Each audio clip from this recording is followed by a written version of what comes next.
Works for me. Okay, perfect. So welcome everyone to our TATT chat for today, October 21st. It is hard to believe that we are almost towards the end of October, and we'll have just a couple months left in this year. I was talking to someone the other day, and we said that since the pandemic started in March of 2020, has been the quickest and the longest time ever, if you can have both of those things happening. But if you'll remember, back when we very first started the TATT chats, back at the beginning of the pandemic, one of our first guests was Congressman Duncan. He was gracious enough, with everything going on at that time, to share a few minutes with us and kind of give us an update. And back in March and April of last year, most of it, we just didn't know what was going on. And so a lot of information was,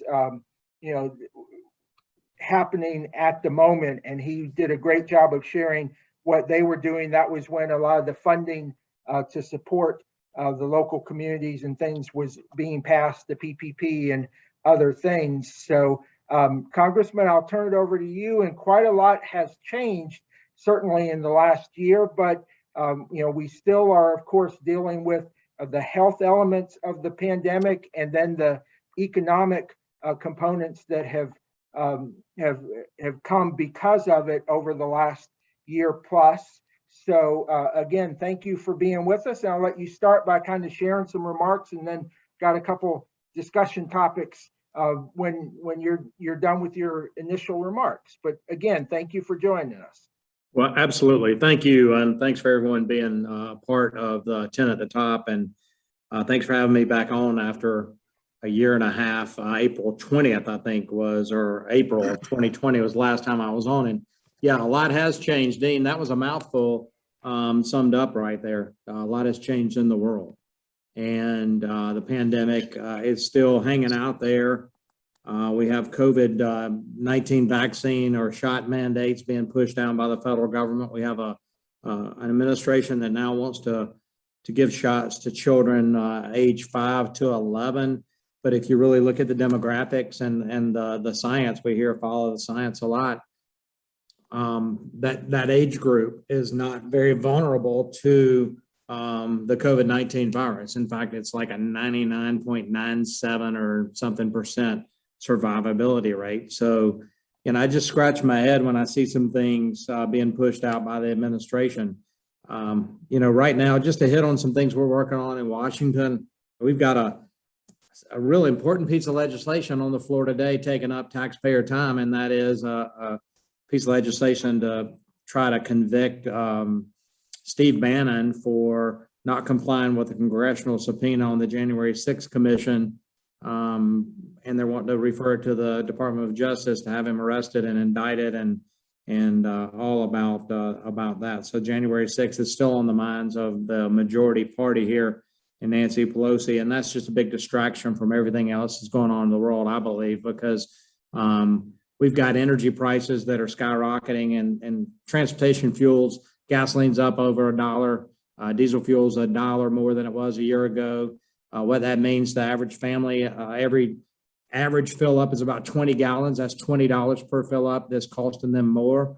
And do the math of how many times your family fills up the family car every week and how much less you have in your pocket. But think about the 18-wheelers that are out there that have 300-gallon tanks. That's $300 per fill up more. It's costing that truck or the trucking company now. And that cost is going to be passed on to the consumer at a time when inflation's already surging. And assuming you can find things on the grocery shelves or the store shelves due to the supply chain issues, they're not going to cost more because that cost is going to be passed on from the trucking companies, just like surcharges have been passed on in the past. So supply chain issues are happening. They're trying to blame it on the pandemic, and that is some of it. There's no doubt about that. When you had globally, you had businesses and industries being shut down for periods of time. And then you got into that cycle.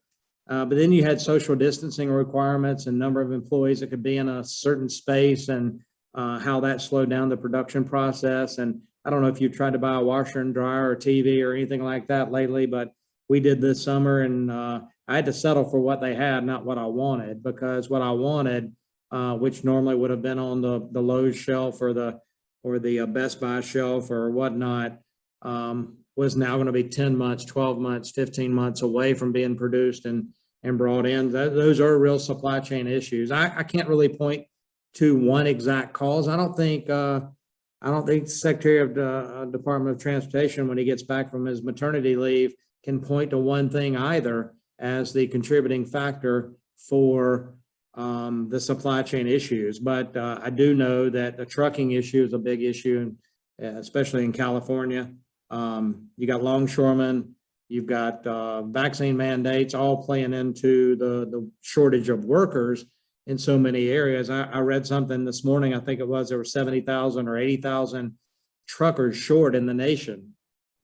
And if that's the case, it's going to be a long, hard road before we get truckers back on the road moving the goods across the country that my constituents and our fellow Americans want to see in December. So that's one issue that's huge. The other issue is our southern border. And regardless of how we feel about immigration issues and legal immigration issues, is what we should be talking about, not illegal immigration issues with people just entering our country illegally. That means they're walking in without a permission slip or being invited. We know that on average, about 250,000 illegal migrants are apprehended by the Border Patrol on average since January. And that's just what we know were apprehended. That means they were caught. And a lot of them were turned loose into the country, and they're supposed to report back for some court hearing at a date in the future when they're notified. Well, how are you going to notify them if you don't know where they are? You return them loose in the country, and they're expecting them to have some sort of responsibility and show back up for an immigration hearing. That's not going to happen. And that's why the Remain in Mexico policy is the right thing. Let them stay there until they have an amnesty or an asylum hearing, rather. So we know 250,000 are apprehended on average. Take half that number and figure that many have made it across the border without being apprehended, and they weren't caught. We don't know who they are. And we only think about the illegal migrants. We think about Hispanic people from Guatemala and Honduras and El Salvador and Mexico wanting to come to the United States for economic opportunity that our nation provides. Well, they're catching people from Africa and the Middle East and Asia and Haiti, even Haitians coming across. They may be coming for economic opportunity, but I just wonder what folks from the Middle East and Asia and Africa are wanting to do, traveling that far to come into our country and are not apprehended, and now they reside in our nation. We don't know who they are. We don't know where they went because they came illegally and they came across and weren't apprehended. If anything sort of keeps me up at night, it is that we don't know who's in our country, and some may have nefarious goals in mind. What's our future look like in our communities? Is there another terrorist attack waiting to happen from folks that have just come across our border? So we have to, regardless how we feel about immigration, we have to think about that aspect of who we don't know is in our country. I just want to add to it, they're trying to push about $5.5 trillion worth of spending. $3.5 trillion is a budget reconciliation bill that just spends a bunch of money on social programs, grows government, creates new programs for government to handle. And then you have about $1.5 trillion infrastructure bill that won't go anywhere because they can't get the $3.5 trillion, and the progressive side is stopping that. And it's a shame, really, because I think we have an opportunity to get a bipartisan infrastructure bill passed, not at $1.5 trillion, but out of that $1.5 trillion, there's only about 10 to 15% that actually goes to infrastructure, and that's roads, bridges, airports, ports, deepening, rail, and rural broadband. The rest of it's for social spending programs and running a lot of the Green New Deal EV charging station stuff across the nation and whatnot. So it's a shame. We have an opportunity to get about $800 billion. I think a lot of conservatives and Republicans in general would vote for that, along with Democrats, at about $800 billion price tag to do the things we need to do in the nation to support the 21st century economy. And we're not able to do it because it's $1.5 trillion and it spends on a lot of things that aren't infrastructure. So that's a shame that we can't get that done. I would love for them to go back to the drawing board and work on a real bill that has true bipartisan support in the House. And unfortunately, I'm seeing everybody just kind of locked down on their side, not on our side, but on their side. You know, Sam Graves, a ranking member of Transportation Infrastructure, is a good friend of mine, and he was involved or supposed to be involved in the crafting that legislation. And one day, the chairman of TNI, the Transportation Infrastructure Committee, TNI, told him, he said, "I don't think we can accept any of y'all's proposals." And Sam kind of looked at him like a cow looking at a new gate. He said, "You haven't gotten any of our proposals yet. You've rejected every one of them. You hadn't seen the first one." So it shows that the Democrats that control that committee and are crafting the infrastructure bill, they didn't care about Republican priorities. And that flies in the face of how historically a highway bill that spends gas tax, trust fund money and whatnot have been crafted within that committee with the Democrats and Republicans, regardless of who has been in control in the past. But that's kind of where we are. Inflation's running rampant. We talked about gasoline, but used cars are up 24%. The gas utilities are up 20%. Beef's up 17%. And one that I know Rick Atkins is really sweating is bacon is up 19%. And that's not just sweating you Rick, that, you know, I'm a bacon guy too. I hate to say I pay more for it, but other things are going up. And we're going to see, the almanac says we're going to have a really cold winter this year across the country, if you read the Farmer's Almanac. And if we do, with the heating prices for fuel oil and electricity costs and all that have gone up, propane, kerosene, and even firewood are all significantly over 25% higher today than they were a year ago. If we have a really cold winter, it's going to hurt people in the pocketbooks. It's going to hurt our nation. And I don't know if Emily, if Duke Energy or other utilities are anticipating rate hikes or rate increases, but it's getting to that point that it's concerning to me. I'm just looking at some notes here. I want to make sure that I cover everything. I hate to be so negative, but that's kind of where we're on the nation with inflation, with the border, with energy prices in general. You know, we've got to endure this, and we're working hard. Republicans are trying to help on some issues and trying to get some legislation across, offer amendments to make bills better. But unfortunately, they just shoot down everything. They don't want any of our input or any of our involvement, and that's a shame. I've seen it over and over within my committee. And then you could throw Afghanistan into the mix and some of the other things the Biden administration has gotten wrong. And we're focusing on elevating a transgender individual to a 4-star general. Russia and China they're not thinking about that. They're thinking about hypersonic missiles and building up their military and rare earth minerals and energy production and building nuclear reactors and nuclear powered aircraft carriers and arming and getting ready for a huge military. You know, they're not worried about transgender or social justice issues in Russia or China, but we better be worried about what Russia and China are worried about. And so I hope that we can. Dean, I'm going to stop right there, and I want to give ample time. We've got 15 minutes, ample time for some questions. Great. Well, thank you. And if anyone has questions, please put them in the chat.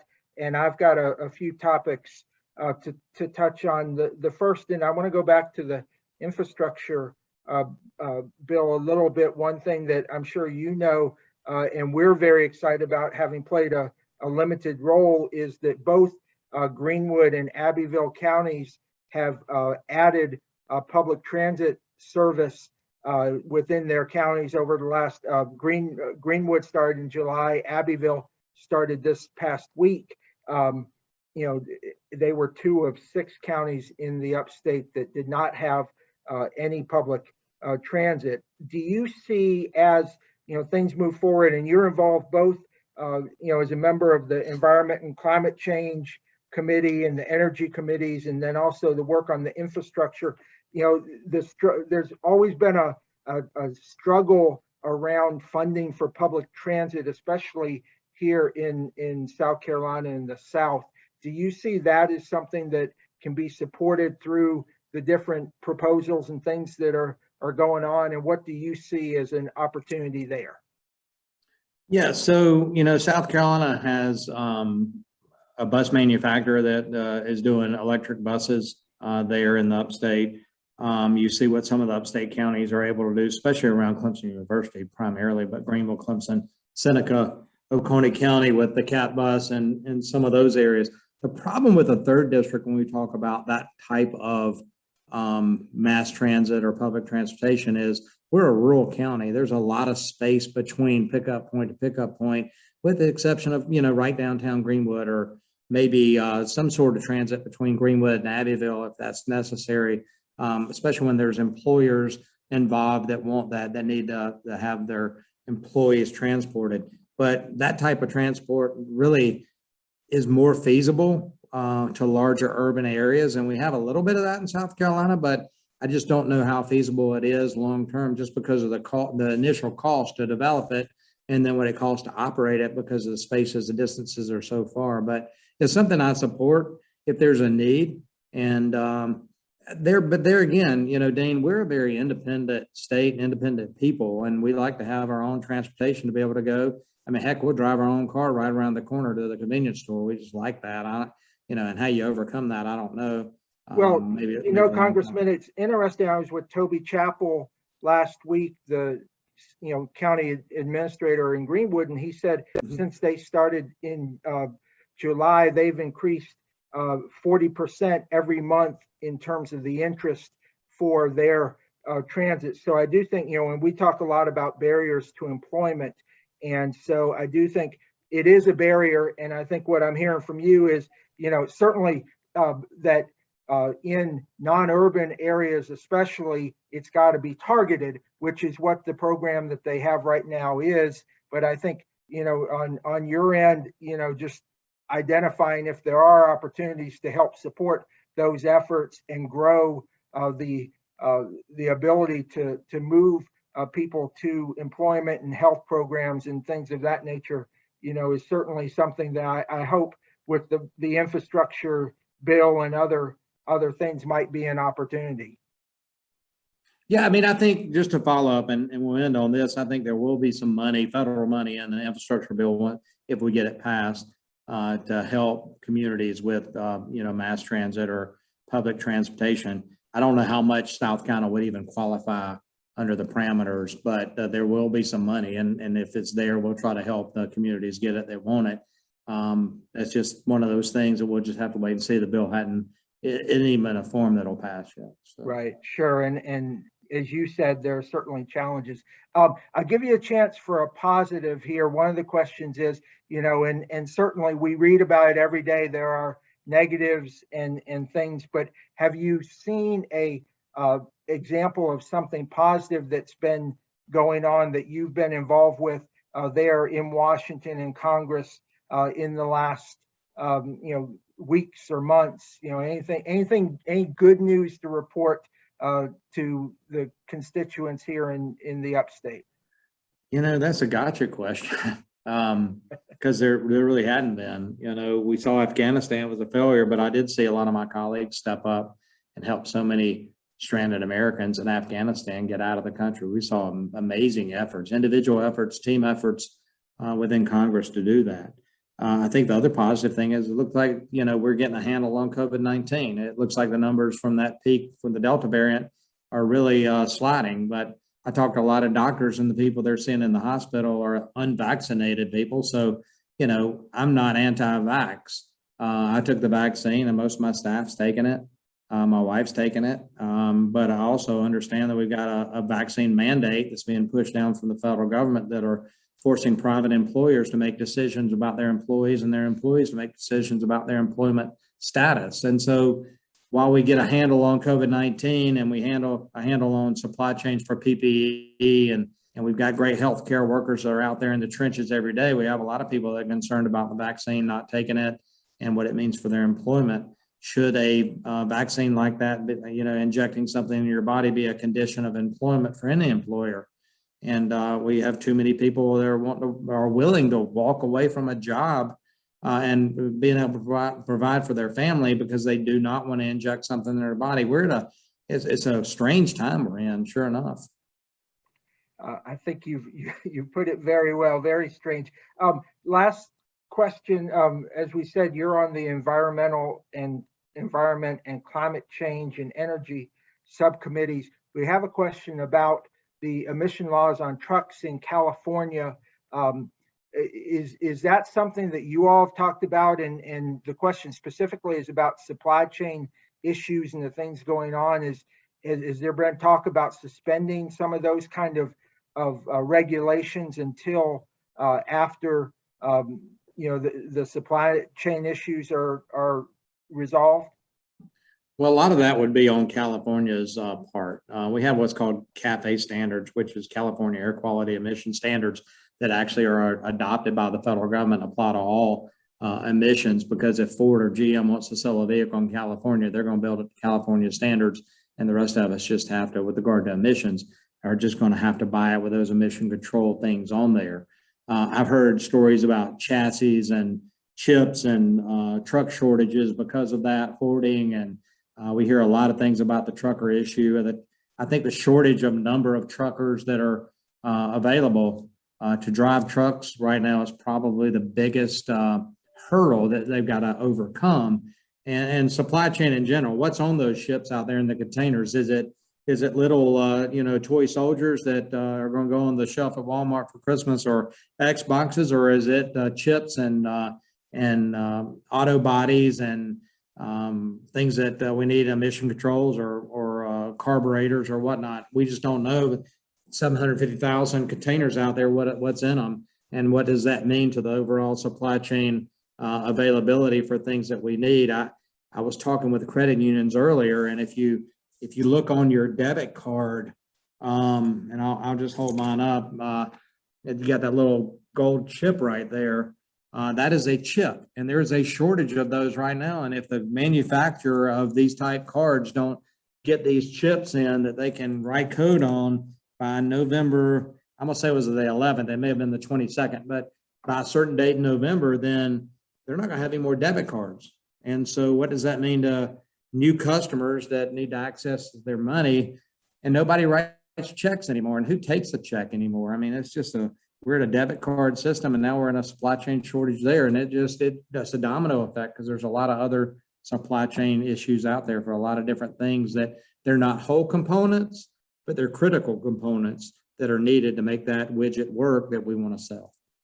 Right. No, you're exactly right. And that's been happening, obviously for a year and a half since, a lot of companies and manufacturers shut down for a certain period of time, and it's just continued to escalate and grow. Well, we appreciate your time and everything that you have going on. Is there anything last you would like to share with the folks here? We've got a good number of folks from your community that you represent, and then across the rest of the upstate, as we look and really more from a holistic standpoint, as we look towards the end of the year. What are you focusing on as things that can help with some of these issues, and the ways that we as an upstate should be paying attention to the things going on in Washington? Well, I mean, I'll just end with, my focus has been energy and commerce issues. Healthcare, home healthcare is going to be a big part. Telemedicine is a big part. Rural broadband is needed for telemedicine to actually work nationwide. If we have another pandemic and schools closed, do we have the broadband and the other infrastructure there for kids to actually do remote learning while we're all doing Zoom calls and everything else and taking up so much bandwidth? So there is a need there. And I know that, places like our people like Western Telephone and others have done great job with their fiber optic, Piedmont Rural. And I think rural broadband is something that Duke Energy and our cooperatives and others that have already existing infrastructure, that's power lines and telephone lines, can actually work together to run that rural broadband to meet the need that's out there, especially, like I said, if we have another pandemic shutdown where people are at home and trying to do remote learning or remote work, how necessary that is, and then telehealth. So those are some of the things. And then bring energy costs down, just focus on energy in general. Had a hearing today on wind energy offshore. I like it, but there's so many hurdles, and it doesn't work without government subsidies. And I would rather us spend our money on other things than subsidies and let the free market handle that. And I think we ought to focus on next generation nuclear technology so that we can meet the energy demands in the future. That's small modular reactors, that's next generation stuff, that's thorium, that's things that can meet our energy needs. And the reason I say that is you had, and Emily, I'm sorry, but Duke Energy canceled the Atlantic Coast Pipeline. So that was supposed to bring natural gas to the Carolinas, North Carolina primarily. South Carolina was hoping to tap into that. If we're and you have to look holistically. VC Sumner was shut down. That new nuclear generation capacity is no longer online. Natural gas could step in 10, 15, 20 years from now to meet that need for energy production. Now we don't have that pipeline. So we have to just ask ourselves, what's next? What are we going to do? Because we are going to have to, as the state of South Carolina grows, we're going to have to meet our energy needs. And how do we do that? I know Duke Energy is thinking about that every day, about how they meet the growing customer base for industrial manufacturing, but also homes and residences that need that power. And now we don't have the natural gas that might be necessary. We don't have that nuclear power from VC Sumner that's not going to be brought online that we were counting on. We better start thinking about how we meet that demand 10, 15, 20 years down the road, because the demand's going to be there. You look at how many people leave in the Northeast or the West Coast to come to places like South Carolina. They're bringing their businesses and their families, and they're going to have electrical needs for that 24/7, 365 baseload power supply. And we have to think about that. So that's one thing me as a policymaker I think about is how do we do that? So I would love to give Duke the ability or whoever the ability to bring in new natural gas fired power plants or small modular reactors or next gen reactors to meet that electrical generation need. That's what I enjoy doing. That's what that forward thinking and working with our partners there like Duke and figuring out how we can do it. I know they are, and I want to be a willing partner and a policymaker that can help that. But I'll end with this. We have a Buzzard Roost Dam on Lake Greenwood, and I think it's been 15 years we've been working on the FERC relicensing for that, and they're wanting a blowout runaround in case there's an overfilling of the pond or an earthquake or whatever. And FERC's just delaying. If they're going to delay something that's been there since the 1940s, and that's the dam there on Lake Greenwood, what are they going to do when we try to build a small modular reactor, Emily, in one of the counties y'all serve, or we try to do something else? If the government is impeding or slowing down the process, that's wrong. We've got to be able to meet it in a time certain fashion that we meet the demands that our constituents want. And that's where we all have to work together. And that's stuff I enjoy doing. Great. Well, again, thank you for your service and everything you do for the upstate and for taking time to be with us. I also would be remiss if I did not thank you for the great staff that you have. I know Jordan just left, but you've still got a lot of great folks here in the upstate who service us and all the other folks who are on this call on a daily basis. So thank you for having a great team and for all that you and your team do for the upstate. Yeah. Thank you, guys. God bless. We'll talk soon. Okay. Bye-bye.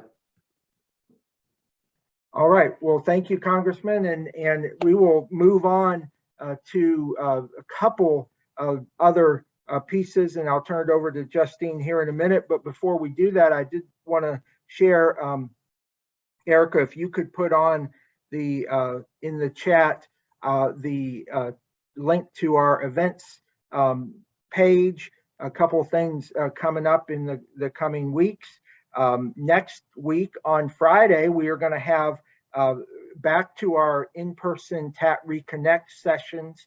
That's going to be on the 29th from 9 to 10:15. The focus for this one is mental health. Some of you may remember we had a mental health colleague on the chat here last time from Megan Rogers was with us, and she and others will be part of that. We limited it to about 30 people. So if you're interested, we'll have coffee and donuts and chat around that topic. Then in 2022, we plan on having at least one or two TATT Connect. We're going to rebrand it events every month, the small group on a Friday morning with coffee and donuts. So check that out on the events page. We also have our next Safer Upstate virtual workshop coming up on the 2nd of November on the topic of law enforcement, training, retention, and recruitment. So those have been really great sessions. If you have not had a chance to be part of, I encourage you to participate on November 2nd. Then on November 17th is our annual Celebrating Successes event. It will be in person. We are very excited that we will be at the Greenville Convention Center. The Elevate Upstate grants will be are back this year, the Hughes Investment Grants, and so we will be giving money away as part of that program. We also have a number of awards and recognitions. We're going to start at 10:30 with the program and then have a reception lunch after.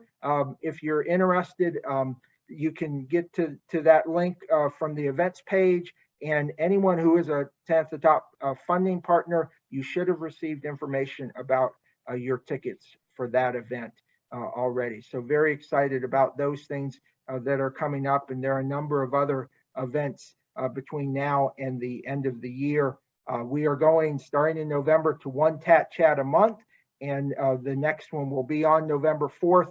And we have our great friend Scott Carr from GSP Airport, who always does a great job of sharing what's going on at the airport. So that will be our next TATT chat. So Justine, I will turn it over to you to introduce our resources. Thanks, Dean. Hey, everyone.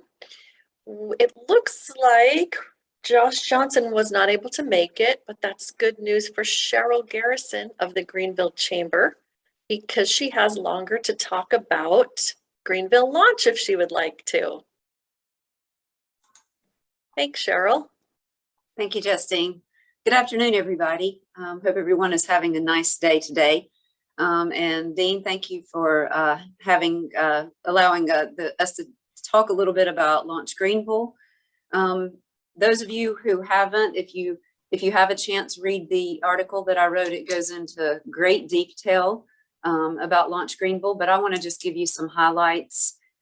So Launch Greenville is a program between the Greenville Chamber and Greenville County Schools to help connect high school juniors and seniors with paid work-based learning experiences. And the goal of this program is there's several.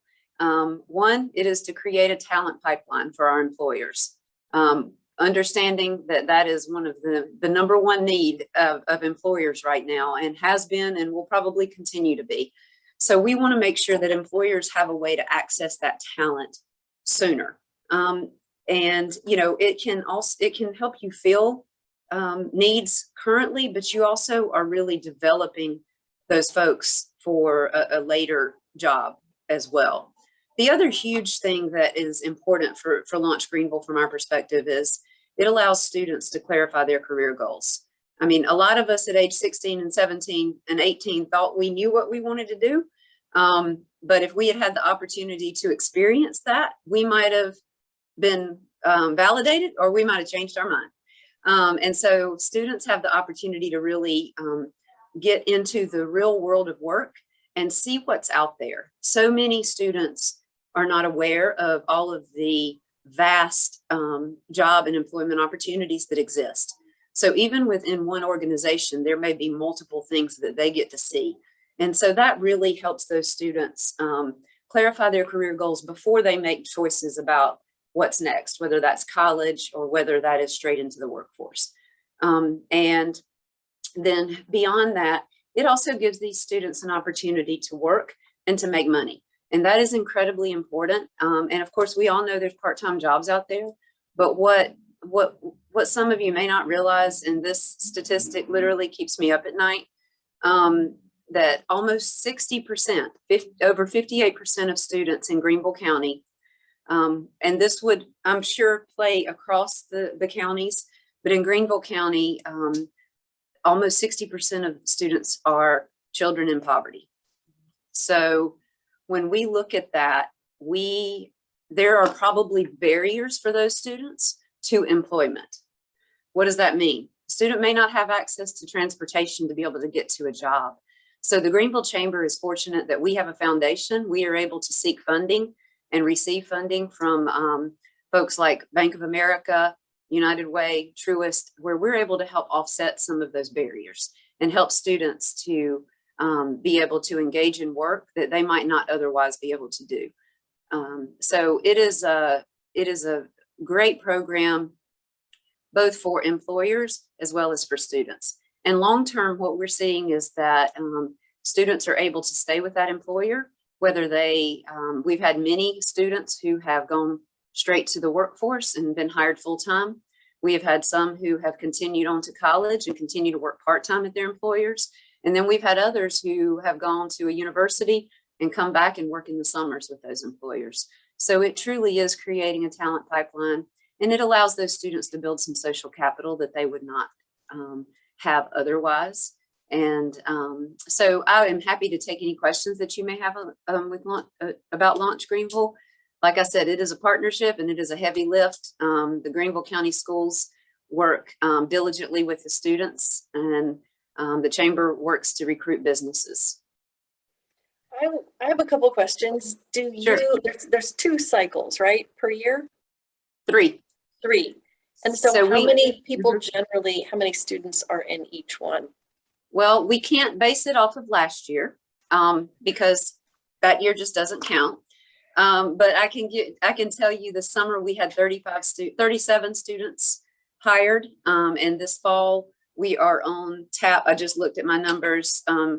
We had an interview day last week, and we have right now looking at 20 students to be hired at 12 different companies for the fall, which is actually usually our slowest time. Overall, since inception, which was a little over 3 years ago, we've had over 200 students hired at 70 plus companies. It's so great. When I was young, I was not one of those 16, 17-year-olds who knew what I was going to do. It was very vague. So it's really neat to see that kids now have a bunch of opportunities to really try something out and see if they like it and actually get some work experience and possibly go straight into it after high school if they'd like.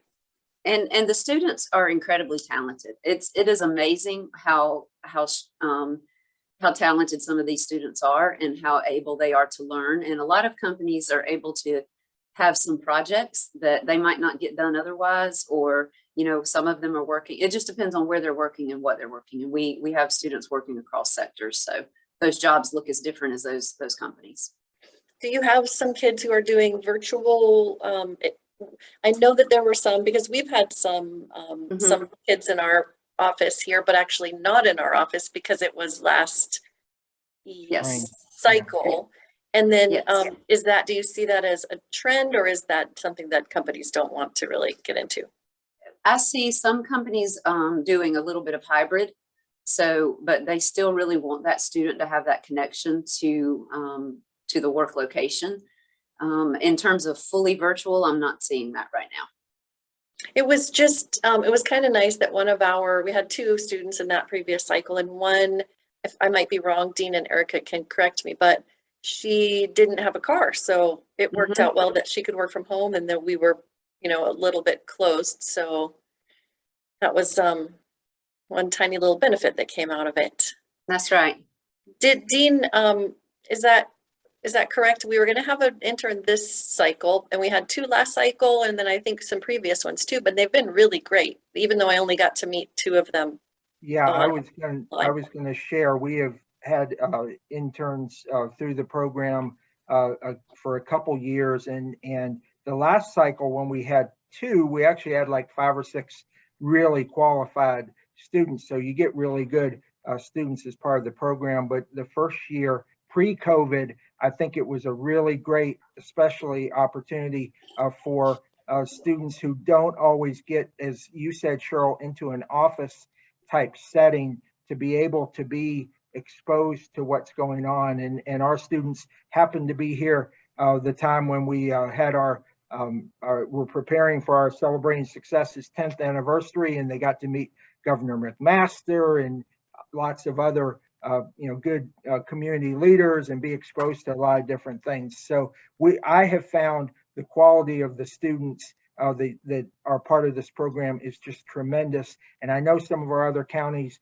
do things of some nature like that. And I think, and would definitely encourage any business that in any of our counties that has an opportunity to engage with high school students to come do an internship if your organization allows, and if the job is right, to participate, because it's been a great thing for us, and we definitely will continue to do that in the future. And Cheryl, that's why I'm so glad that you're able to spend a few minutes with us and share about this project, because I do think it goes and hits many buttons like you've just described. Thank you, Dean. All right. Well, if there are any other anyone who wants to put anything, announcements or anything in the chat, we are welcome to do that. But I'm going to have to tell Mayor Roberts that I have gotten us out early. I think earlier than he has done before. So when you guys see Mayor Roberts, you tell him what a great job we did without him for the TATT chat. But again, just a reminder, we've got the TATT Reconnect next Friday. For those, and most of you are top funding partners, we're having an in-person Subs and Suds event at Craig Gauldin Davis on November 1st. We have Chancellor Harris, the new Chancellor at USC Upstate, is our special guest. So, we encourage you to join us. That's a 5 to 7 p.m. event on November 1st. So we'd love to have you there. And then, of course, our next TATT chat on the 4th of November, and then our Celebrating Successes. And of course, there are lots of other events and activities happening across the upstate that we hope you will continue to participate in. And of course, anything we can do as an organization to support the work of our local communities, we always want to do. So just reach out to me or Justine, and we will certainly connect with you. So with that, we are going to close for the day. Thank you all for being with us, and we look forward to seeing you virtually for our next TATT chat on November 4th, but also hopefully in person between now and then. So have a great and safe rest of the day and the weekend, and we look forward to seeing you again soon. So bye, everybody.